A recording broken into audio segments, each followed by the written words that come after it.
Bonjour à tous et bienvenue dans cette nouvelle vidéo du blog monsalaireenslip.fr. Alors aujourd'hui je vais vous présenter une autre méthode pour trouver des sites de niche. Elle est un petit peu particulière dans la mesure où elle peut vous permettre de vous donner des pistes, mais si vous voulez prendre un raccourci, vous pouvez aussi choisir de racheter des sites internet et c'est ce qu'on va voir aujourd'hui. Donc pour avoir un éventail le plus large possible, si vous commencez votre recherche, je vous conseille d'aller tout simplement sur Google et puis de taper une requête du style rachat de site internet. Là vous vous retrouvez avec il me semble une bonne dizaine de plateformes qui proposent de mettre en relation les acheteurs et les vendeurs.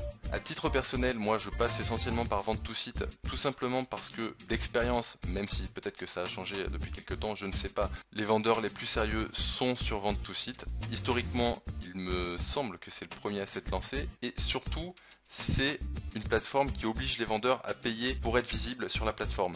Du coup, ça traduit forcément une véritable intention de la part du vendeur de vendre son business. Sur certains autres sites internet que certaines autres plateformes que vous pouvez voir ici, vous avez vraiment de tout et de n'importe quoi. Il y a des vendeurs sérieux dessus, bien sûr, puisqu'il ne faut pas se priver d'être présent sur toutes les plateformes, mais étant donné que certaines sont gratuites, vous allez retrouver vraiment des sites fantaisistes, et d'ailleurs qui ne sont pas forcément des e-commerce. Donc je vous propose tout de suite d'aller faire un petit tour sur Vente to Site, hop, voilà, et ensemble on va regarder qu'est-ce qu'il est possible de trouver comme site internet intéressant à exploiter, en mode rachat ou en mode uniquement piste pour lancer un business de niche. Juste une petite remarque sur la page d'accueil, il faut savoir que pour être présent sur la page d'accueil, ça coûte relativement plus cher que pour être présent uniquement dans les annonces de session là qu'il y a en lien un peu plus profond. Du coup, moi je m'intéresse toujours aux slides en priorité, pourquoi? Parce que étant donné que c'est plus cher que pour apparaître dans le catalogue de base, encore une fois, ça traduit une envie du vendeur de vraiment se débarrasser au plus vite de son site internet. Quand on génère un chiffre d'affaires aux alentours des 10 000, 20 000, 30 000 euros par mois minimum, si le vendeur est crochu au point de ne pas vouloir annoncer son site internet en page d'accueil parce que c'est à 50 euros, déjà ça peut en dire un certain nombre, un certain nombre de choses sur votre capacité à négocier le tarif final. Donc on va rapidement faire le tour des sites internet présents. Alors moi tout à l'heure j'ai vu le véritable Kudu. Donc ici, pour ceux qui ne le savent pas, le Kudu c'est un vêtement particulier. Apparemment, alors je vous avoue que j'ai dû aller visiter le site internet du vendeur pour savoir vraiment ce que c'était. C'est un tour du cou, voilà, une sorte d'écharpe. Bon, ok. Les écharpes, c'est pas une niche en soi. Par contre, le fait que ces écharpes-là, de façon spécifique, se démarquent par le mot-clé, c'est un intitulé vraiment précis. Les gens qui recherchent un kudu ne recherchent pas une écharpe. Et inversement, d'ailleurs, les gens qui recherchent une écharpe ne cherchent certainement pas un kudu. Ils peuvent rechercher éventuellement un tour de cou, mais le kudu, apparemment, c'est un mot-clé bien spécifique. Et c'est ça qui est intéressant. C'est que finalement, vous allez vendre un vêtement qui, a priori, enfin de mon point de vue et de la plupart... du point de vue de la plupart des Français, ça ressemble à une écharpe. Mais c'en est pas une. Donc, premier clic, voilà, le premier site qu'on a vu sur Vente to Site est relativement intéressant. D'une part, c'est un produit que je connaissais pas et je pense que si je fais le tour de mon entourage, eux non plus ne connaissent pas, mais pour autant, ça répond bien à une demande des internautes qui cherchent ce produit. Bien sûr, derrière, il faut étudier tous les autres critères du site internet avant d'appeler le vendeur. À partir d'une simple fiche récapitulative comme ça, remplie par le vendeur, vous pouvez déjà trouver énormément d'éléments qui vont vous permettre de déterminer si ça vaut vraiment le coup d'appeler et de commencer à en savoir plus. A priori là, comme ça en diagonale, ça a l'air quand même d'être relativement intéressant. Il fait 40 000 euros de CA sur les 12 derniers mois, donc c'est pas mal, hein. Son CA il n'est pas en train de chuter. À voir combien vous allez pouvoir marger sur ces produits. Le CMS par exemple, là c'est du PrestaShop, donc c'est relativement intéressant dans le sens où c'est pas un CMS exotique. Tout à l'heure j'ai remarqué que le vendeur précisait qu'il fallait moins d'une heure pour s'occuper du site internet tous les jours.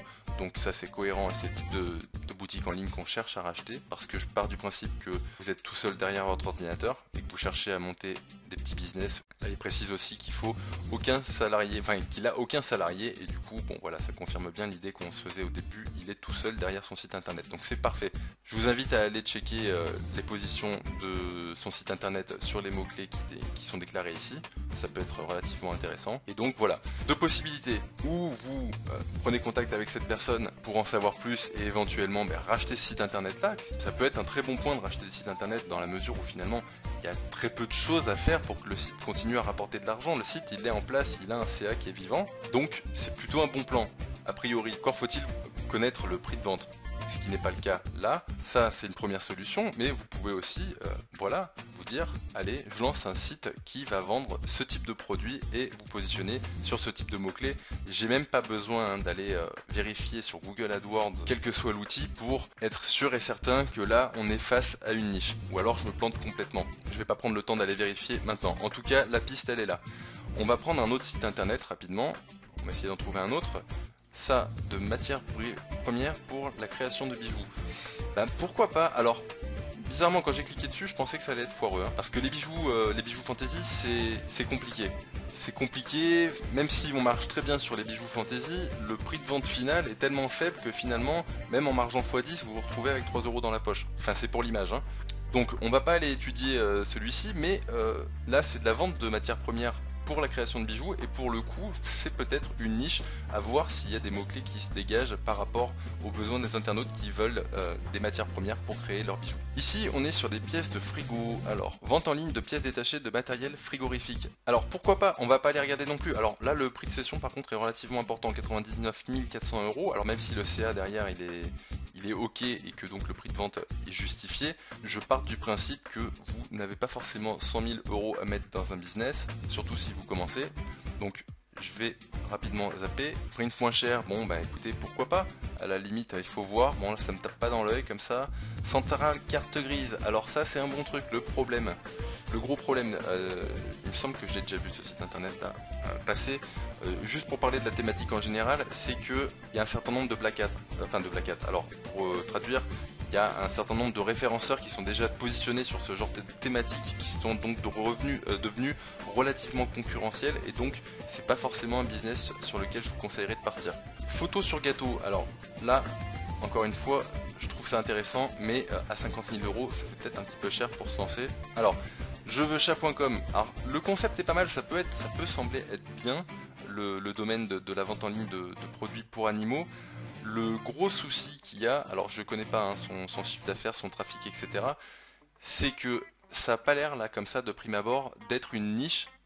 Ça a plutôt l'air d'être des produits généralistes, même si c'est focus sur le chat, et c'est relativement concurrentiel. Il y a des gros quand même sur la thématique. Si on devait se lancer dans ce qui ressemblerait à une animalerie en ligne, il faudrait à tout prix essayer de segmenter la thématique sur une sous-niche. Vente en ligne de systèmes de chauffage solaire et équipement d'installation de chauffage, 85 000 €. Bah, décidément, aujourd'hui, il y a pas mal de sites qui sont quand même hors budget.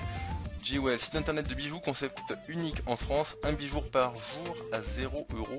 Bon, là, ça me parle pas comme ça, vous irez regarder de votre côté. On va essayer d'en trouver un autre. Site d'information et de contenu dédié aux recettes de cocktails, bon, 500 000 €, là c'est pas très bon quoi. Pas de crise pour les kits, vente de vêtements d'occasion pour enfants. Alors ça c'est typiquement pareil, si vous voulez, pour moi c'est pas vraiment une niche, à moins que, peut-être, alors les vêtements pour enfants c'est pas une niche. Les vêtements c'est pas une niche, les vêtements pour enfants c'est pas une niche non plus. Par contre, vêtements pour enfants d'occasion, bon, éventuellement il faudrait regarder ça pour le coup sur un tool du type Google AdWords pour estimer le trafic potentiel et la concurrence. Mais là comme ça, de toute façon, moi ça me plaît pas spécialement. Alors, celui-ci, bon déjà il aurait pu faire un effort sur la mise en page. On voit qu'il fait du dropshipping de produits high-tech, bijoux, iPhone, skateboard électrique. Bon, il le vend 3000 €. A priori, s'il le vend 3000 €, c'est que le CA il est pas bon. Et ce que j'aime pas dans ce genre de site internet, si vous voulez, c'est que c'est beaucoup trop généraliste. Ça me fait penser un petit peu à la foire fouille. Et si vous attaquez des niches, c'est pas comme ça qu'il faut. C'est pas l'angle d'attaque qu'il faut choisir. Bon, là les articles de montagnard, pourquoi pas, mais pour moi c'est pas assez niché. Fabrication et vente de lambris mural décoratif.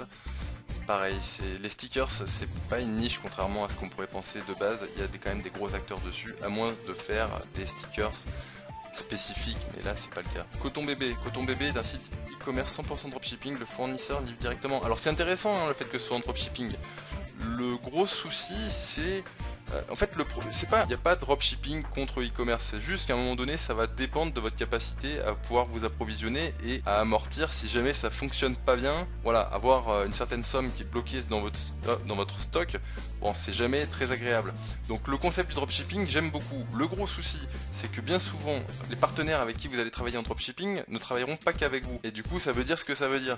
vous allez être plusieurs à vendre les mêmes produits. Des fois, ça peut s'avérer intéressant, mais il faut vraiment être sur des produits très spécifiques. Rencontre.be, comparatif site de rencontres en Belgique. Alors ça c'est, si vous voulez, il y a des thématiques sur lesquelles je vous encourage vraiment pas à vous lancer. Si vous faites du rachat de site ou même si vous lancez des sites de niche, à moins que vous ayez vraiment trouvé la pure idée. Mais tout ce qui est poker, cigarettes électroniques, les rencontres, le porno de façon générale, les mutuelles, et puis certainement d'autres, je vous déconseille vivement de vous engager dessus. Voilà, je vous remercie pour votre écoute, et puis je vous dis à très bientôt pour une nouvelle vidéo du blog monsalaireenslip.fr. Si vous avez apprécié cette vidéo, je vous serai très reconnaissant de vous abonner à la chaîne YouTube et de mettre un petit pouce bleu. A très bientôt, merci.